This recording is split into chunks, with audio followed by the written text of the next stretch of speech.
Çətənliyi x bərabərdir 20 üstəgələk 6t şəklindədir. 5 saniyə ərzində qismin getdiyi yol. Bax, x nəyə bərabərdir? x0 üstəgələk vxt. Düzdürmü? Bax, bizim x0'ımız 20'dir. T'nin yanındakı sürətdə də sürətimiz 6'dır. Düzdürmü? Bax, mən sürətimi tapdım 6'dır. Və bu cisim necə hərəkət edir? Düz xətli bərabər sürətlə hərəkət edir. Və zamanını da verib 5. Deməli, deyir nə qədər yol gedər? S bərabərdir VT-dən 6 vurulsun 5, 30 metr. Sürətli hərəkətdə maddi nöqtənin dövrətmə tezliyini 4 dəfə azaldığında mərkəzi qaçma təcili. Baxın, 4pi kvadratı rn kvadratı. Yəni, r sabit verir, tezliyi artırıb azalanda biz 4pi kvadrat rn kvadrat üstünə istifadə edikdə həm düsturda həm r olmalıdır, həm n olmalıdır. R sabitdir. R sabitsə mən tezliyimi 4 dəfə azaldanda a n'in kvadratı qədər 16 dəfə azalmış olacaqdır. İndi baxaq. Sivri üzə bərabər sürətlə hərəkət edən maddi nöqtənin dövrlərinin sayının zamanla asılıq. Bax, mənim tezliyim sabitdir. Tezlik nəyə bərabərdir? Böyük n bölünsün t. N sabitdirsə, böyük n t ilə düz mütənasib asılıdır. Deməli, radyo çevri üzə bərabər sürətlə hərəkət edən cismin n tam dövr ərzində getdiyi yol. Baxın, çevrənin uzunluğu nəyə bərabərdir? 2 pi r-ə. Deməli, n dövr edəndə də bir n-ə vururuq, ümumi getdiyi yol tapırıq. Bir düz xət boyunca yönəlmiş qiymətləri 4, 6, 12 newton olan 3 qüvvə təsir edir. Hansı ola bilməz? Birincisi, ən böyüyü tapaq, görək hansı ola bilər. Ən böyüyü o halda olur ki, qüvvələrin üçü də bir istiqamətdə yönəlsin. Düzdürmü? Onda nə edirəm? Əvəzləyici qüvvəmi toplayıram. Onda əvəzləyici qüvvəm 4 üstəgələk 6, 10, üstəgələk 12 olacaq 22 newton. Ən kiçik tapmaq üçün isə böyüyü bir istiqamətdə, digər ikisini isə əks istiqamətdə yönəldirəm. Onda olacaq böyük 12, kiçiklər də 4 ilə 6, 10. 12-dən də çıxıram 10, olur 2. Deməli, 22-dən böyük ola bilməz. 2-dən də kiçik ola bilməz. Yəni, onların ortalarında ola bilər. Burada da 1 var. Bax, 1-dən kiçik ola bilməz. Yəni, 2-dən kiçik olur, yəni 1 ola bilməz.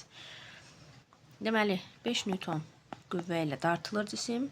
Kütlələri verib, ixtiyarından gəlmə qüvvəsi və təcil F istiqamətindədir. Düzdürmü?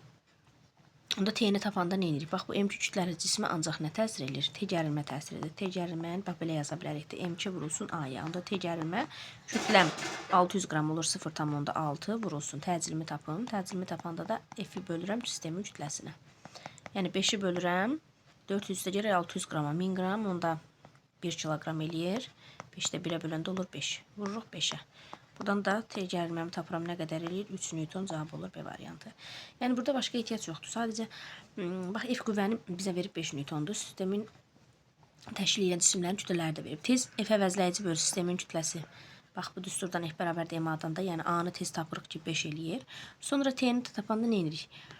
Baxın, M2 kütləli cismə ancaq T gərilmə təsir eləyir də. T gərilmə onu qabağa aparır. Onda T bərabərdir M2A-dan, bax, rahatlıqla verilənləri yerinə qoyub tapa bilərik.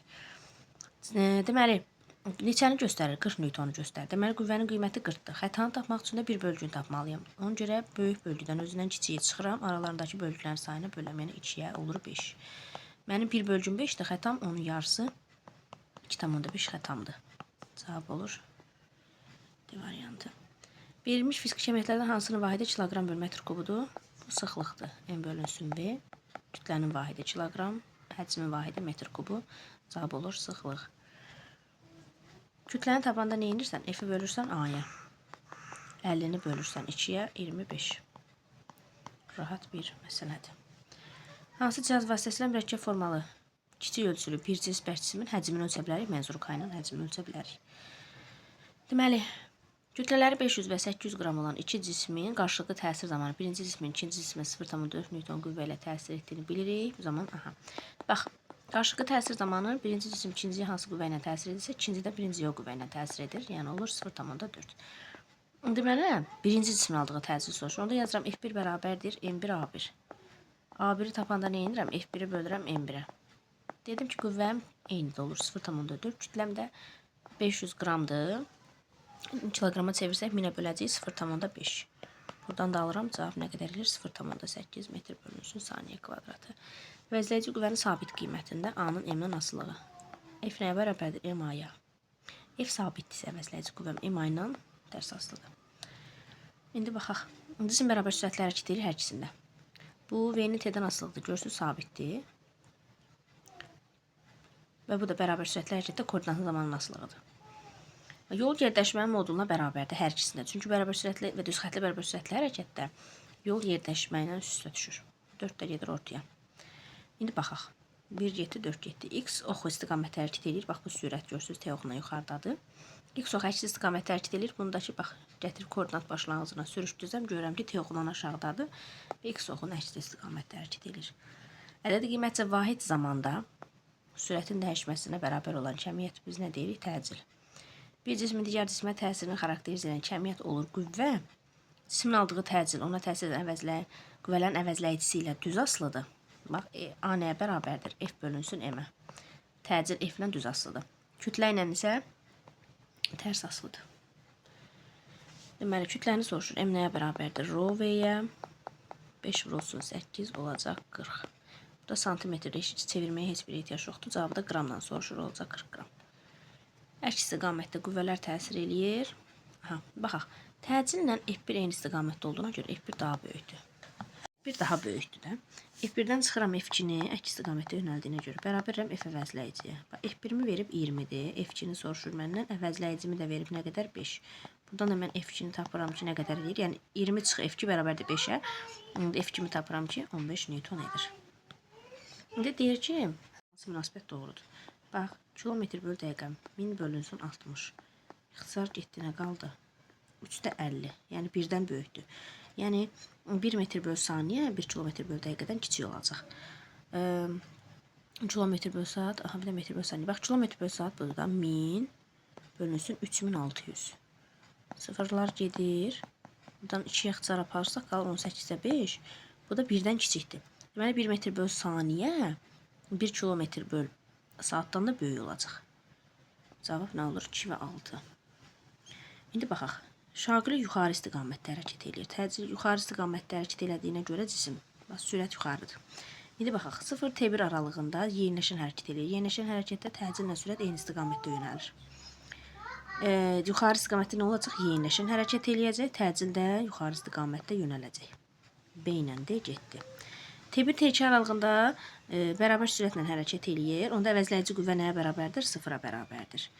İndi yenə cisim yuxarı istiqamətdə hərəkət edir. Amma T2 T3 aralığına baxın, yavaşayan hərəkət edir. Yavaşayan olması üçün sürətlə təcil əks olmalıdır. Təcil də onun əks istiqamətdə yönəlir. Necə hərəkət edəcək? Yavaşayan hərəkət edəcək və təcil şaquli aşağı istiqamətdə yönəlmiş olacaq. C-də getdi bura. Deməli 50 cm uzunluqlu çəkisiz ipin ucuna bağlanmış cisim şaquli müstəvidə fırladaraq çeviri üzrə bərabər sürətlə hərəkət etdirilir. 5 dəqiqə ərzində 300 dövr edirsə xətti sürət nəyə bərabərdir? 2πr/n. N-in yerinə də yazıram 2πr böyük n bölünsün t. Verilənləri qoyaq yerinə. 2 vurulsun, 3 vurulsun. 50 cm metrə çevirək 0,5 vuraq. 300 dövr. Zamandakı 5 dəqiqə, onu da saniyə çevirəndə 60-a vururuq. Yəni 300-ə bölürük. 300-lər ixtisar gedir. 2 vur 3, 6, 0,5-ə də vuranda eləyir 3. Yəni 3 metr bölünsün saniyə. Deməli, cisim sağa dəqiqəb istiqamətdə gedir. K nöqtəsində sürət çevriyə toxunan olacaq. Təcil ona perpendikulyar mərkəzə doğru yönələcək. Dövrətmə tezliyini 2 dəfə artıranda xətti sürət dövrətmə tezliyindən asılığı. Bax, V nəyə bərabərdir? 2πr/n. Düzdürmü? V n-lə necə asılıdır? Düz asılıdır. Yəni mən dövrətmə tezliyimi 2 dəfə artıranda sürət də 2 dəfə artmalıdır. Bunda V-nin n-dən asılılığını bax belə çəkirəm də düz asılılıq. N olanda V olur. 0-la yazaq da. 2n 0 olanda 2v 0 olur.